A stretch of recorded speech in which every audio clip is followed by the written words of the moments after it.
ఓటమి వచ్చినంత సులువు కాదు గెలుపు మన దగ్గరికి రావాలంటే దాన్ని గట్టిగా పోరాడాలి అంటూ నాగమామ మొత్తానికి సీజన్ 9 గ్రాండ్ లాంచింగ్తో కమింగ్ సూన్ అంటూ మనందరి ముందుకే వచ్చేశారు.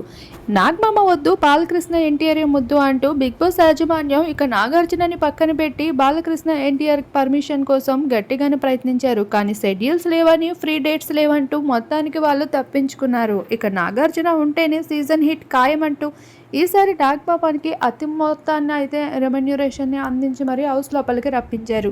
ఈసారి సీజన్ హిట్ అయినట్లు అయితే మరింత రెమ్యునరేషన్ ఎక్స్ట్రా ఇస్తాము అంటూ కూడా అగ్రిమెంట్ కుదుర్చుకున్నారు. ఆ భాగంగానే ఈసారి సీజన్కి హోస్టింగ్ అయితే నాగార్జున వచ్చేశారు. ఇకపోతే హౌస్ లోపలికి ఈసారి వస్తున్న కంటెస్టెంట్స్ అందరూ కూడా ఇదే ఇయర్లో ఎన్నో కాంట్రవర్సీస్ని ఎదుర్కొంటూ బాగా ట్రోలింగ్స్లో ఉన్న వారిని అయితే ఎంపిక చేసుకోవడం జరిగింది. అది రాజ్ తరుణ్ నుండి పచ్చళ్ళు అమ్మేవారి వరకు ఆఖరికి బాబా వరకు ఇలా ఏ ఒక్కరిని కూడా ఇదే ఇయర్లో ట్రోలింగ్ అయిన వారు ఎవరిని కూడా వదిలిపెట్టలేదు. ఇక వాళ్ళకి కావాల్సినంత రెమ్యునరేషన్ కూడా ఇచ్చేందుకు సిద్ధమైంది. ఈసారి బిగ్ బాస్ హౌస్లో భారీ బడ్జెట్ని అయితే అందించడం జరిగింది యాజమాన్యం. ఈ భాగంగానే గత సీజన్లో రావాలనుకున్న కంటెస్టెంట్స్ రెమ్యునరేషన్ తగ్గించడం వల్ల రాలేకపోయిన కంటెస్టెంట్స్ అందరినీ కూడా ఈసారి గ్యాదర్ చేస్తూ వచ్చేశారు. ఇకపోతే ఈసారి సీరియల్స్ అన్నిటికీ కూడా చెక్ పెడుతూ మరి మొత్తానికి బిగ్ బాస్ హౌస్లోకి వస్తున్న టాప్ సీరియల్ కంటెస్టెంట్స్ కూడా ఉన్నారని చెప్పుకోవచ్చు.